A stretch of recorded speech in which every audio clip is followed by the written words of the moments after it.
Now at 5, Utah State and tribal leaders at the Capitol today discussing adoptions of Native children. What Native leaders are saying about the state's effort. Plus 5 schools placed on lockout earlier this afternoon, the misunderstanding that caused it, and staying calm in the middle of frightening emergencies. How local 911 operators keep their cool in today's Behind the Badge.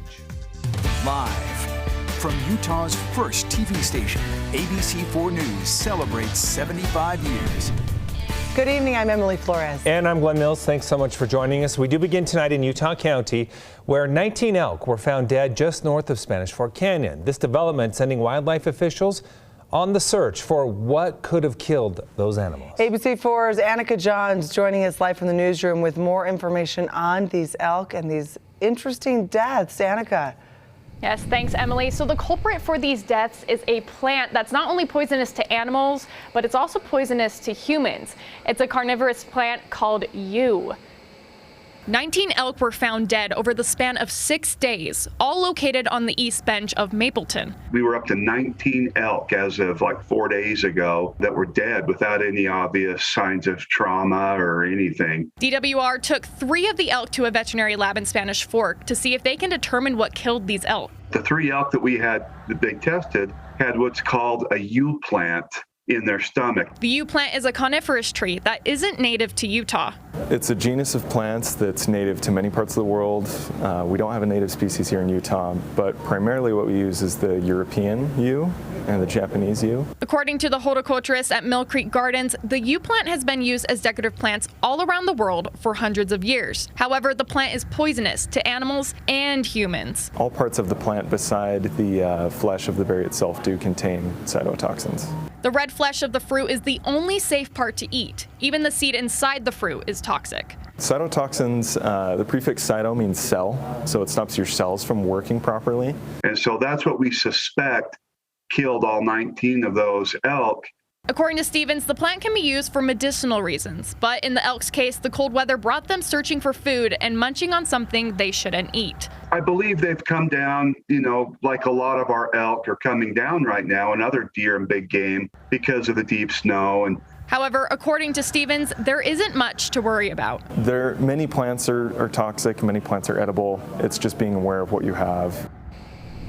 Stevens also said that for people not to panic or rip these plants from their yards. To animals, it's not palatable, meaning they know not to eat it. Reporting live from the newsroom, Annika Johns, ABC4 News. Annika, thank you. New at 5 schools in the Jordan School District placed on lockout earlier this afternoon. Police getting a report that someone was pointing a rifle at cars at Kestrel Rise and South Jordan Parkway. South Jordan police finding out it was actually just a man with a camera on a tripod. 4 elementary schools and 1 middle school placed on lockout. The city even closing down that area for a while. Schools reopening shortly after.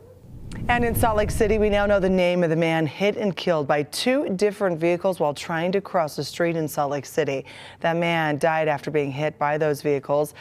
This happened at the intersection of 12th West and 6th North this morning. Salt Lake City police say 69-year-old Alan Dice was walking in the crosswalk when a car hit him.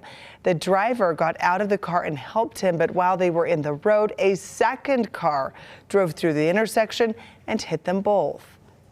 This is a really good reminder to all of us whenever we get in the car, to make sure that we keep those distractions away from us, that we can make sure that we're looking and paying attention when we're driving so that something like this doesn't happen to us.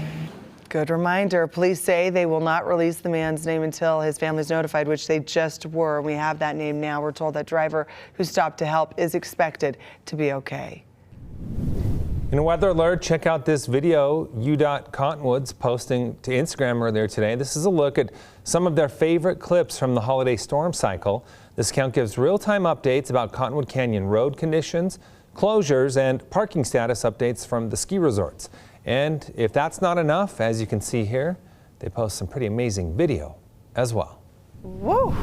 Yes, they do. Let's head over for a first look at the forecast with Chief Meteorologist Alana Brophy. A break from the storms, but not the cold temperatures. That's true. Those are lingering and they want to hold on, but the avalanche danger isn't gone either. It doesn't have to be snowing for us to see that danger. You see that video and you go, whoa, okay, we do have considerable danger up near the Logan area and along the rest of the Wasatch Front. It's moderate, so we don't have snow coming down, but the threat is there. So you've got to know before you go. Talking about the cold, I have to show you this video. It's pretty cool. This is Park City, and this is from Matt and Kim. They take boiling water, throw it up in the air, and that immediately evaporates into water vapor. It condenses and forms that cloud. It looks like snow, but that'll give you an idea of just how cold it was up in Summit County. Love that video. Just so you can see the cold in action. Right now it's 0 in Logan. Okay, we've tied yesterday's high, but goodness gracious, a day sub-zero, tough conditions, 20s along the rest of the Wasatch Front, lots of single digits popping up in southwestern Wyoming, over in the basin, teens, just a frigid day, but we're even colder than that. If you step out, your skin can tell you the wind chill and the real feel, brutal. We can see it feels like -8 in Logan, even though we're sitting at 0. So this Arctic air with this wicked wind chill really wanted to hold steady. As we head into tonight, we're going to pull back on the wind chill warnings for most places except Cache Valley. This is where we get another warning going into effect at 7 p.m. and it means very cold conditions.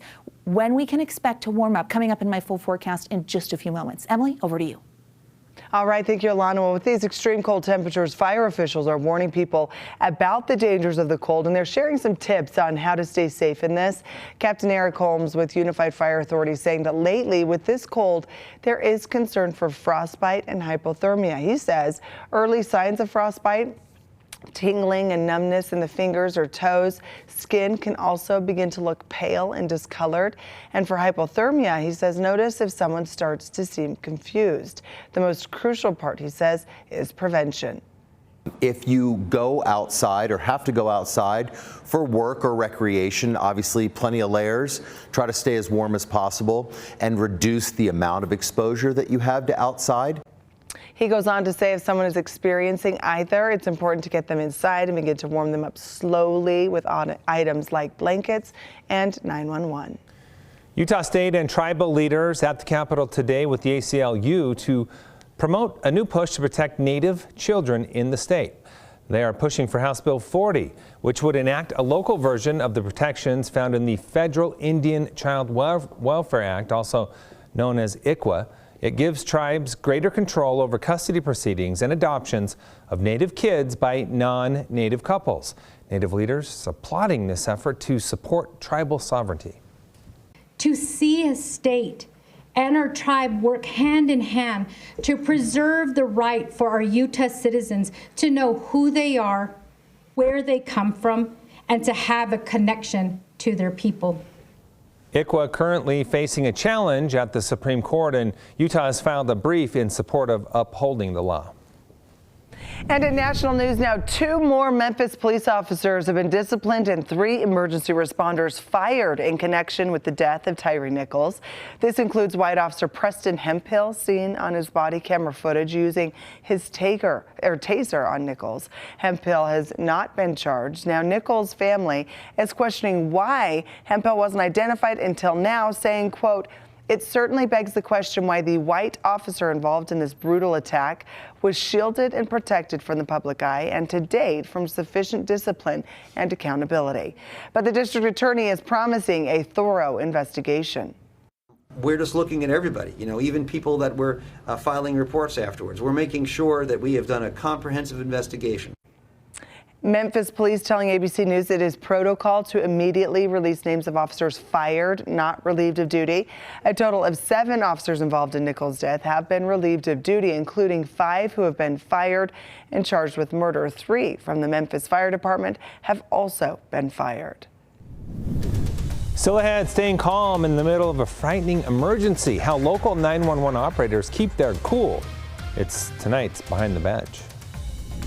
And coming up tonight at 6, a new documentary sheds an unsettling light on the dangers children can face on their cell phones.